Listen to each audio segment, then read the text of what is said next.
Hello, my name is LaTishia LaNier, and I am a survivor of sexual abuse, physical abuse, and emotional abuse, and I am an overcomer. My mother was a young mother. She left home early because she was running away from sexual abuse from her stepfather. In the midst of all that difficulty she was going through, she found a man who welcomed her in. Didn't know she was going from one heat to even more heat by marrying my father. She was 16, he was 18, and by the second year of marriage, they found out she was pregnant again. So my mother had already started being abused as a young girl, and she was convinced by my grandmother to stop the abuse from my father by aborting the baby. Now, my mother decides that she needed help, so my grandmother helped her by putting turpentine and sugar together to try to abort the baby. She had some complications during her pregnancy and thought that the baby would not make it, so she smoked with me. And because she smoked with me, I came 6 months early. Being born 6 months, I was underweight, very sickly, and I was a child that was hated from birth because my father beat my mother so bad when he found out she was pregnant, but it was his baby. While I was growing up, I was a very timid kid. I had a difficult time adjusting in life. My mother told me this story. She said when I was small and my father would call her name, she would feel me shaking in her belly, running up into her rib side because his voice gave me fear inside of her womb. So when I came out, I was a very scary kid and noise would bother me, and I had colic. I was screaming, and she had a difficult time even trying to get me, I guess, to get into this world comfortably. So my mom did her best to raise me, but while she's raising me, I grew up in an atmosphere of constant abuse. When I was 4 years old, that's when the sexual abuse began. I was playing with my sisters and my uncles who were fairly young, and I didn't realize it then. I just knew they were my uncles. And we were playing a game of hide and seek. My grandmother used to have this huge closet that had bags of things in it. And while we were playing in there, I hid in there first. And my other uncle was seeking us, but my sister was hiding somewhere else. So my younger uncle came in the closet because it was so large with me. And here's the thing. I had never been exposed to anything like this, but this scary moment was when I started feeling someone's hands go up my thighs, my little skinny thighs. And while they were going up my thighs, they were getting closer to my area. That scared me. When my other uncle came by the door, I heard this thump. And so he shook and he held back, pulled his hand away. And then I started thinking to myself, oh my God, I can't wait till this moment over. What is he doing to me? I'm like 4 years old. And he did all that he could. And then eventually, because my uncle could not find us hiding, we eventually got out and I was able to breathe. That moment got worse and worse and worse till as I was growing and I was progressing in life, my uncle started graduating from just touching me until he went full-fledged doing what he needed to do to satisfy himself sexually. This took time from the age of 4 all the way to the age of 12. In between time, I was never able to have and be raised in a healthy sexual environment because as a little girl, during that same little girl time, I had issues even with my sister who just was curious like little girls are. But because I had something a little different, I had a protruding navel, and my navel was kind of big, but it was unique. So my sister told me I was supposed to be a boy. So because of my navel, and I'm a little kid, I don't know that my navel is not a boy because I know my uncle's a boy, but I don't know, really and understand it. While this is going on, eventually, and I get to 12 years old, my uncle does something crazy and he gets locked up. And that's when God allowed me to start living my life. By that time, although they called me T-Bone because I was so skinny, 12 years old, I started gaining weight. And I think that I started eating just to suppress. And I know that God gave me that time and brief moment in my life where the abuse could stop. But you would think that that was all that was going on. During that season, my whole life rather, I also still was fighting off my father. So here was our life at home. Although no one knows I'm going through sexual abuse, I'm going through physical and emotional abuse. Not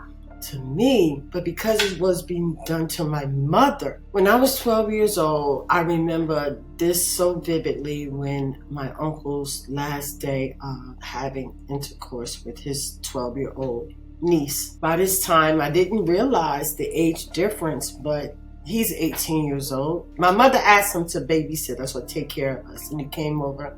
No adult was there but him. He laid me down on my mother's bed. I'll never forget. Color of the blanket, the flowers, the curtains, the exact room I remember. The scent, something about the scent that if I smell anything like it today, it repulses me. But I remember when he tried to go inside of me, and the pain of it felt so brutal. And while he was doing what he was doing, I remember, this is too deep, Vaseline, okay? And he did what he had to do. And he kept slipping and was hurting, couldn't do what he had to do.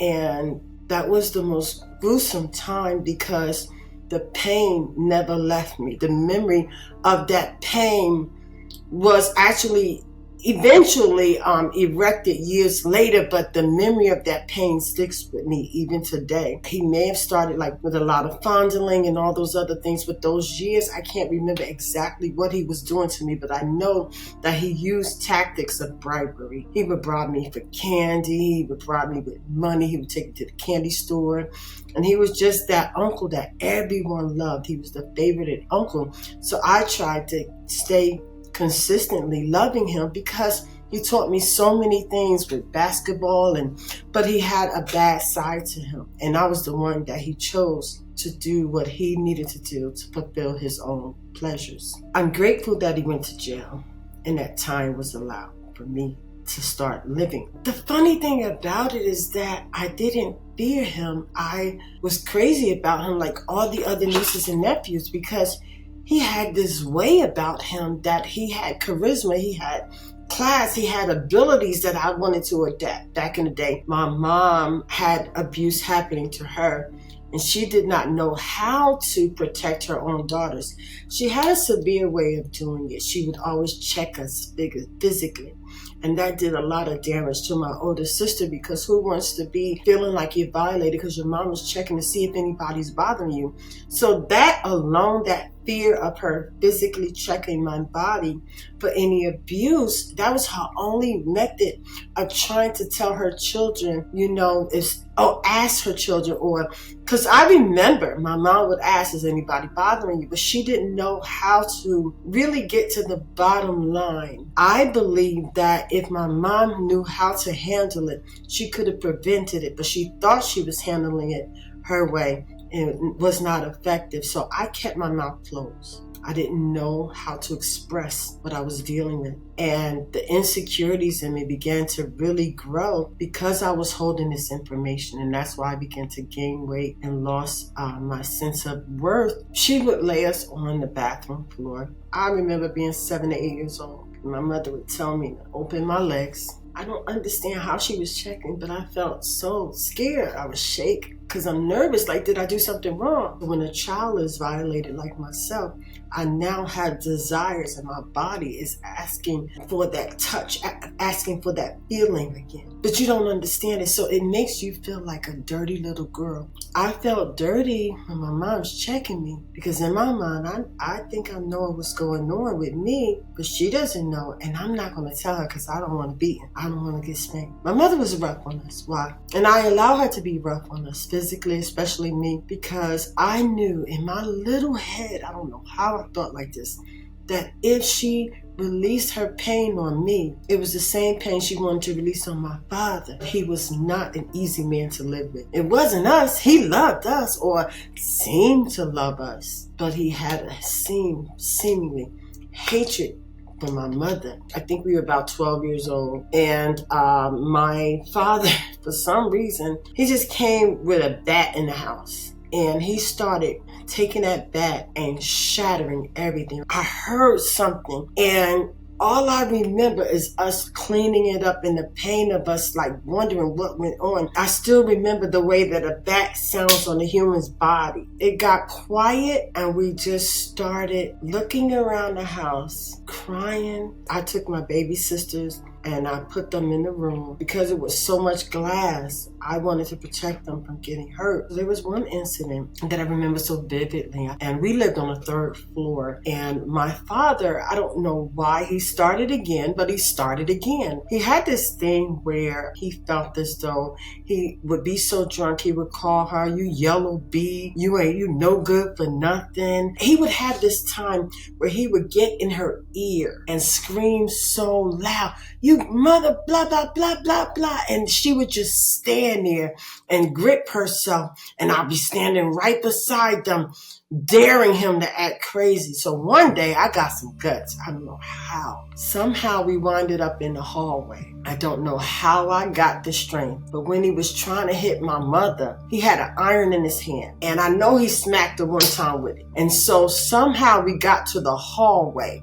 where it leads to outside, but we were on the 3rd floor. So I see he got the iron and he wants to hit my mother again. And I told my sister, we're going to grab the cord to the iron so we can pull his drunk behind down the stairs.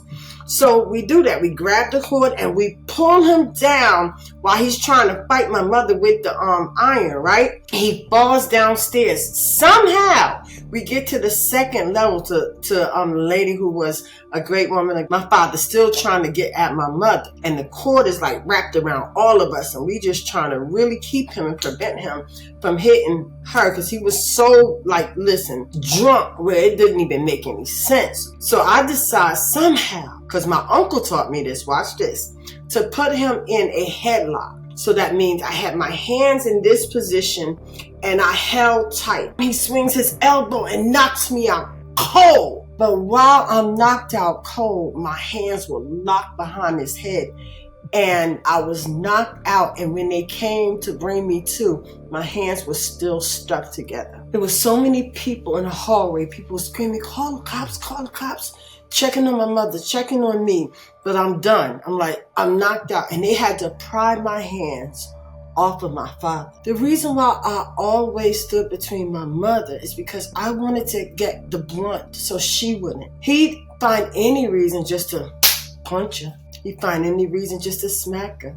He'd find any reason. And one thing that he had a good thing, I would say, what he did was bad, but he was good at it, was to break her from knowing who she will be. So imagine, if you're telling me I'm stupid all my life, I'm going to start living that way. I'm going to start not loving myself. I'm going to start adapting to what you think about me. But can you imagine your words is falling on your wife, is falling on your children too? I wanted to prevent her pain. And I tried everything in my power to do it. I did struggle in school. I even dealt with dyslexia. And I found ways to get through dyslexia. I found ways to get over that challenge. But I will tell you this. To me, I was not a smart kid. And because we were going through so much at home, school was like whatever. I really feel like my school years, I just flowed through just because. And I did it because the norm did it. But I will tell you this, one thing my mother would keep in our heads is that all of you will graduate from college and you will graduate from high school. So we had to know that. But I did not work hard in school. I became comfortable with the music and art department. So I became popular in that area. But as far as academics, I struggled really hard. Math, I hated it. The funny thing about it, although I was not the smartest, God allowed me to be the first in all my family's history to go to college. And so I want to say thank God through all that, I got there. Well, when I went to college, I didn't want to leave her. I was scared. And I would pray every day like, Lord, I would call her, check on her. Mommy, how's he doing? And one day she called me, she said, T, guess what? Your dad quit drinking.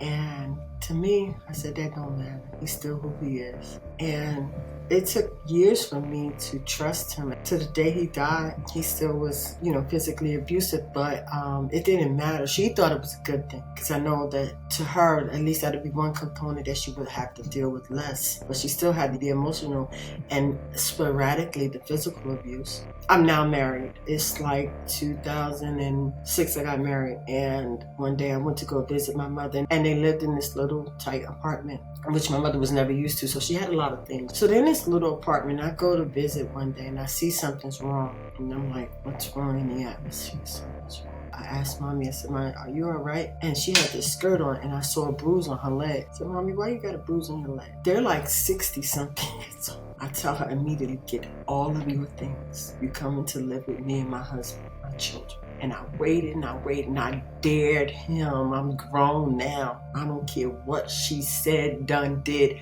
You are not to put your hands on her again. I took my mother away from that house for 4 years straight. I just got to breathe when my mother passed. My mom passed away during that time while they were separated. She passed away. And when she passed away, it was a hard thing for me because I no longer had the woman that I loved so much, but I was also glad that she was now free and that the Lord gave her a break from this earth. Her leaving me so early hurt, but I was more grateful that God cared for her enough to lay her to rest so that she can have an ending to that. So as she did that, that started to begin to free me. There was a time in my life where God moved me from the state of New Jersey to Tennessee. When I was younger, in college, I get a call that my uncle shot the pastor 8 times, the same uncle who raped and molested me as a child. And then I was told he shot the pastor 8 times because he found out that the pastor had raped and molested my male cousin who was 11 years old when he did it. Now, I'm in college. I rush home because now it's affecting my mother's life in the church. When he shoots the pastor, everybody is now held responsible. So everyone blamed my family for that shooting. I went and I had a collapse. I said, how dare you shoot someone for the same thing you've been doing to me all my life. I didn't say it to him, but I went off on grandma because he was locked up by that time. I went off on mommy and I went off on everybody. And I told everybody everything that had been done to me since I was a 4-year-old child. I was so angry. I began to pour into people and just let them know and purge and scream and holler. And God had to send me through a transition. Throughout that transition, there was a couple times when my uncle came into my life. I had a cousin who planned for him to come because she did not believe that he did what he did to me because that was everybody's favorite uncle. So she decided right when he got out of jail from shooting the pastor 9 years later to bring him to my house. And I freaked out. It was a moment of this monster's in my house and I have a daughter. So I never tied in how young he was. But he was a monster to me since I was a little kid. And now he's in my house. So I had to go through a transition and a purging. And that same night when they left my house, I called my cousins and I told them everything that my uncle did to me. Immediately, my cousin calls my uncle and says, you owe T an apology. Eventually, I get that apology and God starts the process of healing me. So I moved to Tennessee and a year and a half later, I get a call from the same uncle. Now, mind you, whenever he needed something, I would send money. But I always prayed to the Lord for him to never to physically need to be in my home. So what I did was kept that prayer and always thought to say no. But this time, God didn't have me say no. Do you know when he asked to live with us in Tennessee and move from New Jersey, my husband had the longest talk with him and told him, listen, I have daughters and we're going to protect them. So if you have any intention to hurt my children, just keep in mind. So one day I found out that my uncle was not as old as I had created him to be in my mind. And once I found that out, I realized the severity that I had created in my head and the monster I created in my head was not as big as it really was. And once God gave me that revelation, I was able to then go through my process of healing and being able to work towards forgiveness. That happened once we started sitting down and having conversations. And we began to work through the pain. And he gave me a true apology bigger than I had ever expected. So my book, Generational Curses No More, was written following chronologically every detail of my life. And the reason why we had to do the book is because I know that there's so many people who need to hear that there can be victory on the other side. If you're going through problems, issues, abuse, anything of the sort, one thing I will say is that I kept God at the center of my life. And eventually you will get through it. You do not have to stay in an abusive relationship. I know some people say that it's because of the children, but the problem with that, the children can be scarred based on your decision, even if the abuse is not happening to them physically. It's what's happening around them that affects them emotionally. So make better choices and then do this one thing. Say, just because I was raised this way, I can change the trajectory of my children's future by making better decisions with what I do now, what I allow in my life. Children watches us. They watch us everything they do, and their intent is to protect, most importantly, their parents, their mom or dad, or mom and dad. They want to make certain you're safe. So you have to think about the children when you decide the individual you want to stay with. You can escape that, but you have to be willing to remember that every decision you make today has a consequence. So moving away from what harms you will help you get healing sooner. What helped me in that regard is that knowing that God still has my back, that no matter what I go through, He will protect me and guard me. Now, it did take me a lot to get to that healed moment, but if you pray for something and you do what is necessary, and one thing I remember is treating those who harm me with love. And I found out because I treated them with loving kindness, the word says, with loving kindness have I drawn thee. So God allowed the same individuals who were the biggest monsters in my life to be drawn to me so that I can reciprocate love. And in return, He gave them time to apologize so I can fully and freely forgive. Now, everyone's not going to have my story, but if you can release someone, forgiveness is not for them, it's for you. Because it's not always that you're going to have someone say, look, I'm sorry. Because everyone does not want to admit when they do wrong to others. But keep in mind, you want your help, your emotional stable mind. You want things in order for you. So the more you do to press to heal you, even if they don't come through, the better it will be for you and your children. My life has made amazing turnarounds. God has done great things in my life. I'm now living my full purpose, and that is to help others to heal, help them to grow, help them to be all that God has called them to be. I am a mother, I'm a wife, I have an amazing life, and I'm enjoying doing what I do. I am an author, a teacher, and a leader in the kingdom of God. And I just want you to know that if you keep pressing and you keep fighting, there's nothing impossible for God in your life.